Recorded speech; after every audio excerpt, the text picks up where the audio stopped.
What's up, my Shady Bells? Letitia here, and I am back again with another video. And on today's video, I'm going to be doing a story time. I'm going to be telling you guys the story about how I acquired my instructor's license and then lost it and got it back again. But before we get started with this video, make sure you do me a favor and hit that subscribe button, tap that notification bell next to it, comment, share, and thumbs up this video.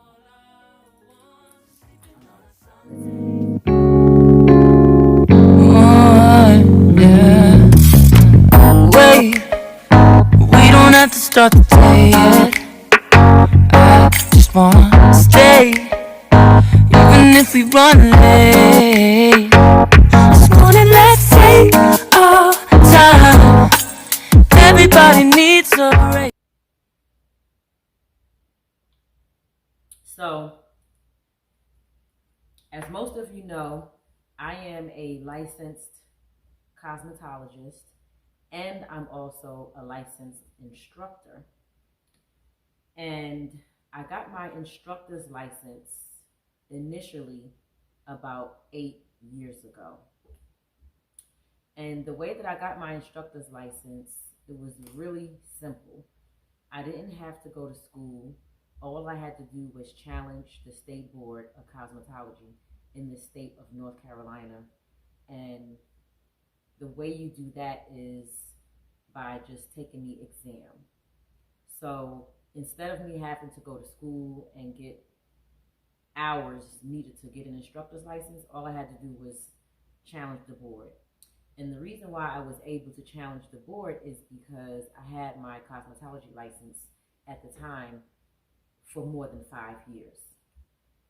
So I challenged the board and I scheduled my exam, paid for the exam, I scheduled my exam, and I had to take 2 parts. I had to take a written part and I also had to take a practical part.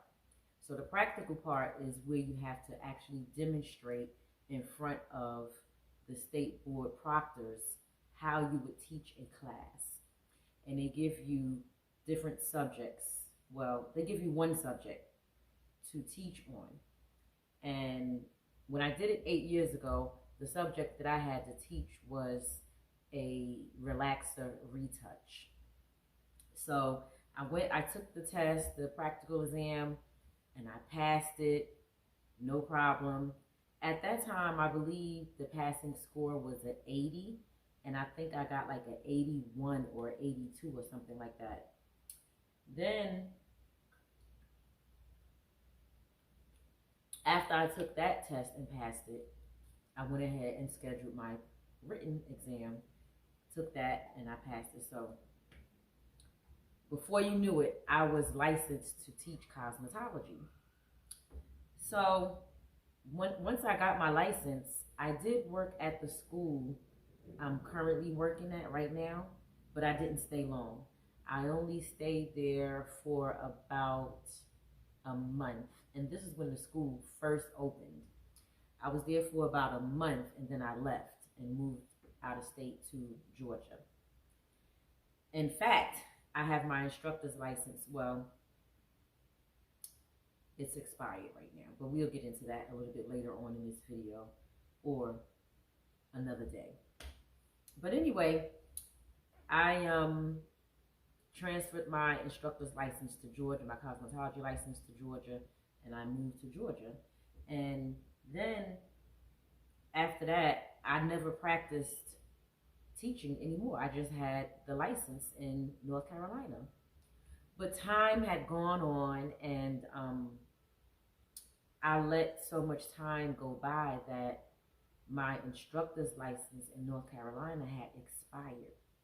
So when I came back to North Carolina to teach, and I knew I had my license, but when I called up to the state board to see what I had to do to renew it, I thought that all I had to do was just renew it. So I called State Board of Cosmetology to find out what was the fees to renew it and what's the procedure and things like that. And lo and behold, they told me because my license was expired for more than 5 years, I had to take the exam over again. And y'all, just when I heard that, I was so mad at myself for allowing the license to expire for so much time. I was like, you know what? Once I get this license back, that's never happening again. Anyway, right away, I paid the fees to take my practical exam in North Carolina to get my license back. I took the test. I went and I took the test, the practical exam first, and guess what? I failed it.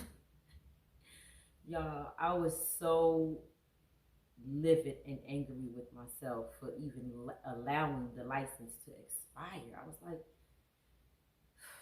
Tisha, what were you thinking? Why didn't you just keep your license updated? And I believe that the reason why I didn't keep it updated is because I didn't think I was going to be back in North Carolina teaching cosmetology. So I just kind of, took it for granted and just never renewed it. Anyway, I failed the test the first time I went. The second time I went after it was expired. But the crazy part about it is that the very first time that I ever took the test, I passed it. And it was with no schooling or with no coaching or no training or anything like that. So I think that's why I was sure I would go back this second time around after it expired and pass it with flying colors, but it didn't happen that way for me. So I failed it, and I had to prepare now for the written part. I could have rescheduled the practical exam right away, but I decided, you know what, I'm going to just schedule for my written part because I didn't have the mental energy to even prepare for the practical exam again after that. I was like, you know what, let me take this written first, and then after I pass the written, I'll go ahead and schedule my practical exam. So I scheduled the written, took the written, got my results the same day, passed it with flying colors. Woo-hoo. Now, the other thing is this. 8 years ago, from what I can recall, anyway, and I said this earlier in the video, 8 years ago, the passing grade for the instructor's license was at 80. Now it's 85. So I took the written exam and I passed that. You have to get an 85 on both parts, the written and the practical. So the score, what did I get? I think I got a 87 or 88 on my written exam. So, and those results, you get those the same day. So the same day that I went to the office to take the test, I was good to go. After I took the test, they gave me my results immediately and I passed it. So I was like, good, I'm halfway there. So now it's time for me to go ahead and reschedule for the practical exam.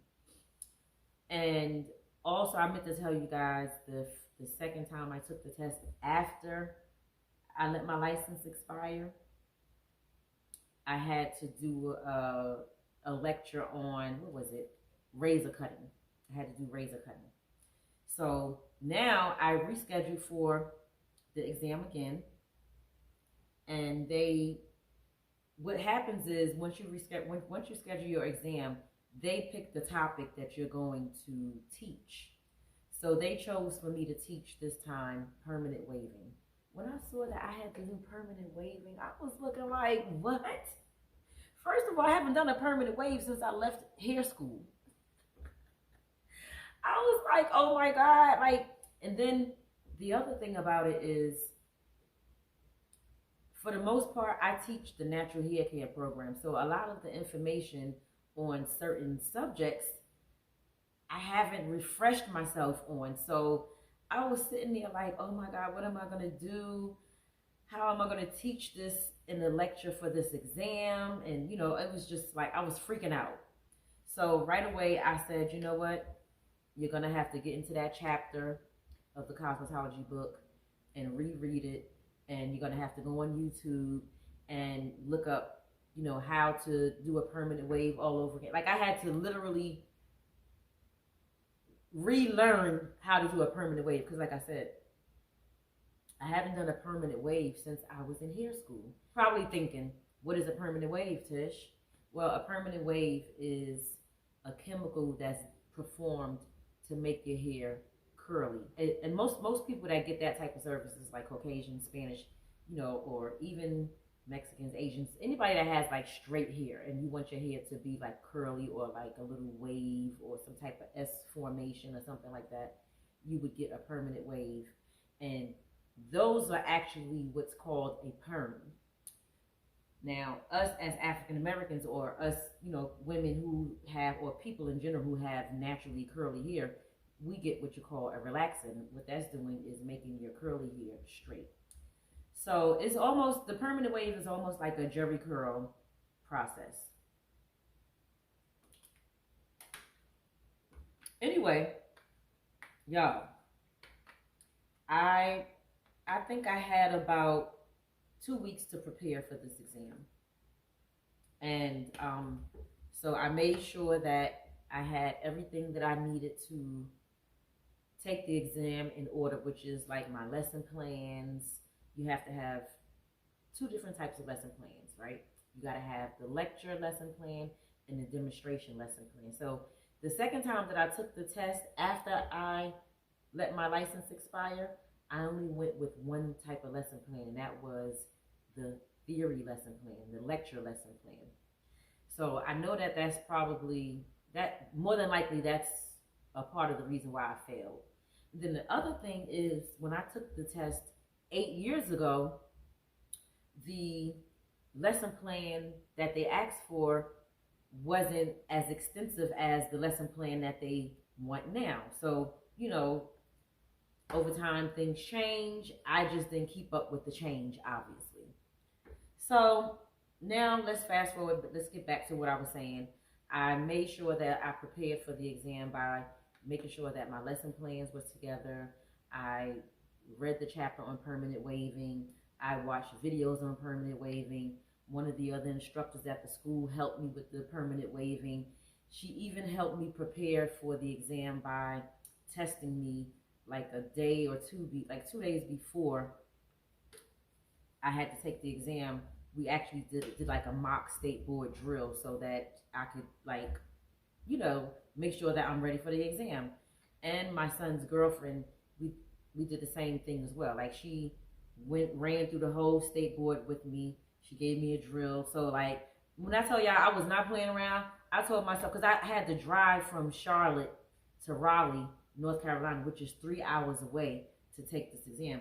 And that's another reason why I didn't want to schedule the exam again right away, because I was like, I just don't have the daggone energy to drive back to Raleigh, and I didn't have the mental energy to prepare for the damn test. Like, it was just so much. Anyway, so I got prepared for the exam, and the day of the exam, the day before the exam, I don't know why I thought this, but for some reason I was thinking Raleigh was only 2 hours away for some reason, which when I knew it was 3 hours, because I had just driven to Raleigh a couple of months prior to taking the exam again, right? But for some strange reason, I just had it in my memory that it was going to be a 2 hour drive. So, the night before the exam, I was feeling good because I knew I was prepared. I had all the items that I needed to take the test and everything. And I was feeling good. I was feeling confident I was going to go in there and pass and everything. I was just like, yes, I got this. Like, there was not a doubt in my mind. Went to bed early and everything because I had to get up like, I think I had to get up like 5 o'clock in the morning because I had to be to the testing site at 10:15. The exam started. 10:15. So I wanted to get there like 30-40 minutes prior. So my plan was to leave home at 7 o'clock to get out to Raleigh by 9. And depending on traffic, it probably would took me to like 9:30, I was thinking. But either way, my plan was to get there early. So the night before, like I said, I went to bed early. I printed out the lesson plans that I needed. So like I was saying, I needed 2 different lesson plans. A lesson plan that is for lecturing, and then the other lesson plan was for the demonstration. So, and with those 2 lesson plans, I needed 3 copies of each lesson plan. So I needed a copy to have for myself and 2 copies to give to the examiners so that they can read along on the lesson plan with me as I was delivering my lecture. Anyway, I print out the lesson plans, and that morning when I got up to get the lesson plans off the printer, I realized that some of the ink started to, I started to run out of ink. So some of the lesson plans, the wording on the paper wasn't really legible.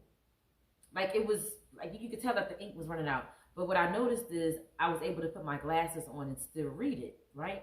So now I'm like getting nervous. I'm like, oh my God, I gotta stop and at an Office Depot or Office Max out in Raleigh. I was thinking once I get to Raleigh, I'll have time.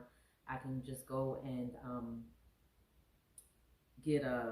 go to like an Office Max or Office Depot and make copies.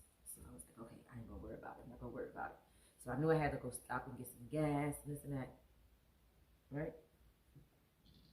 Anyway, I had a backup plan. I told myself, I said, you know what, I'm gonna call my cousin who lives in Durham and see if he's in Durham or not, because if he's there, then I could email the lesson plans to him and he could go to Office Depot or Office Max and, you know, print out the copies for me and meet me at the testing site so that I wouldn't have to do it. So I called him. It was early in the morning, 7 o'clock in the morning. Called him and he was in New York. I said, oh my God, what am I gonna do? What am I gonna do? So he was like, well, call my son. So I called my little cousin. My little cousin happened to work in Raleigh, and he was going to make the copies for me. But by this time, now, like I said, I left my house at 7 o'clock that morning thinking I was going to get to Raleigh at 9. But before I left out the house, I put the address in my maps to see how long it was going to take me. Do y'all know that this map, Google Maps, was telling me that it was going to take me 2 hours and 52 minutes? I had to be there at 10:15. I said, oh my God, I'm going to fail this freaking test again. Yeah, I could not believe it. And I had to stop and get gas. Bro. Woo! Oh my God, I gotta get out of here. So I left out at 7 o'clock and I stopped at the gas station and got gas. By the time I left the house, stopped at the gas station to get gas and everything, it was like 7:11 or 7:15 before I got on the highway. So I'm like, you know what, Tisha, just go, just do what you gotta do, get on this highway. Y'all, when I tell y'all I was putting my pedal to the metal, I was speeding. Yeah, I was speeding. Not the entire way, but most of the way I was definitely speeding, because I was like, I cannot not make it to this testing site to take this test, because I have to pass this test. I gotta take this test and I gotta pass it today. So I'm in the car, and at one time the GPS, it changes your ETA because, you know, depending on what traffic and, you know, what the traffic is doing or whatever the case may be. So I was like, okay. At one time the GPS was saying I'm gonna get there at 10:05, then it was saying 9:59. Like it was just like fluctuating back and forth, saying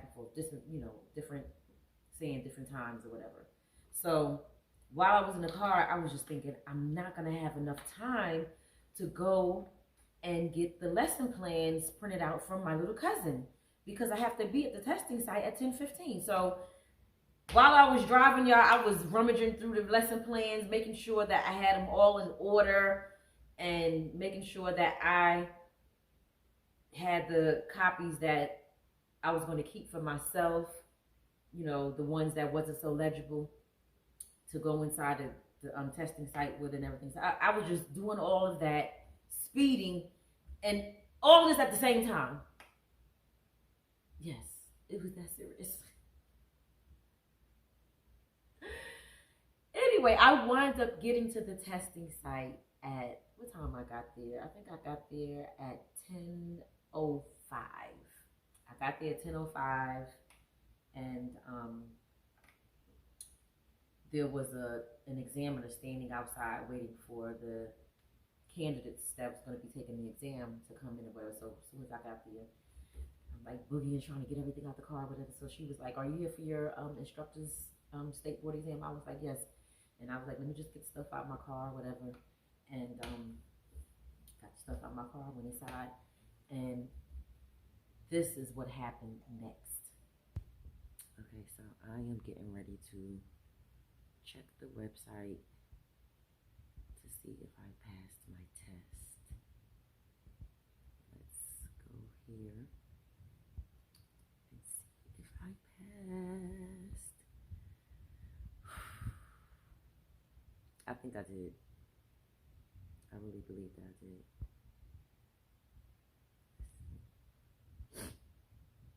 It says here,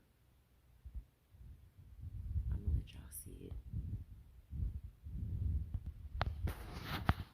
So we're gonna get the results together. So I took my test on the 4th of October, and it says North Carolina results letters for the practical examinations held on these dates are now available. So I have to put my candidate ID number in.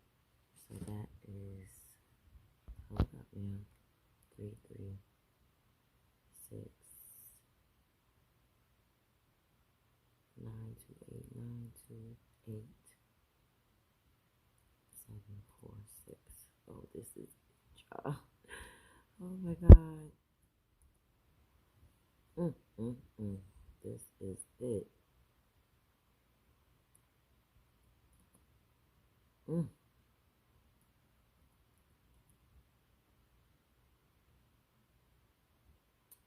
trying to put the year in. Hold up now. This is the format they want. Oh, no dashes. Okay. And log in. Okay. All right. Okay. View my results. Okay.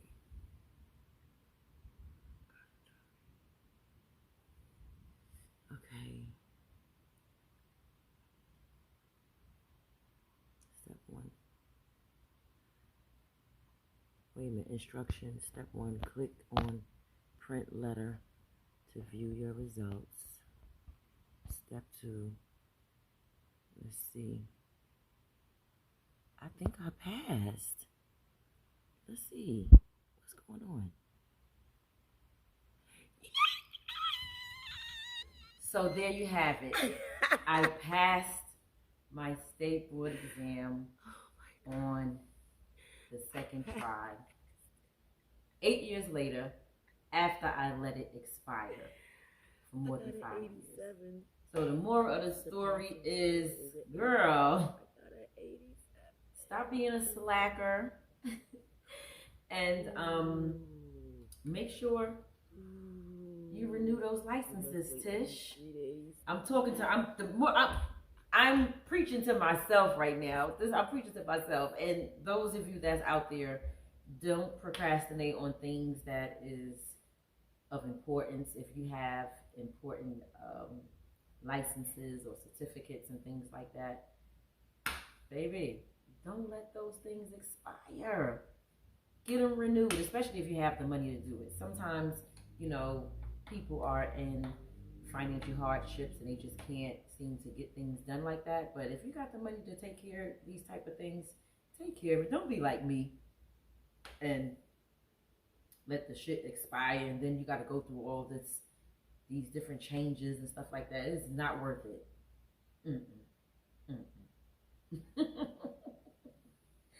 But anyway, I hope that you all enjoyed this video. I hope that you enjoyed this story time.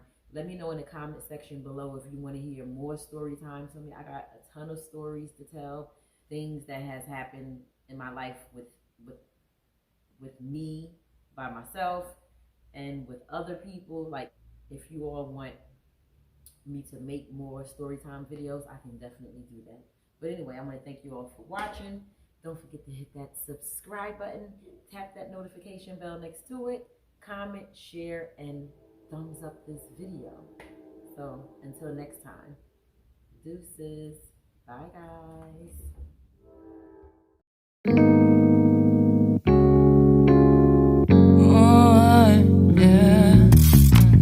Wait, we don't have to start the day yet.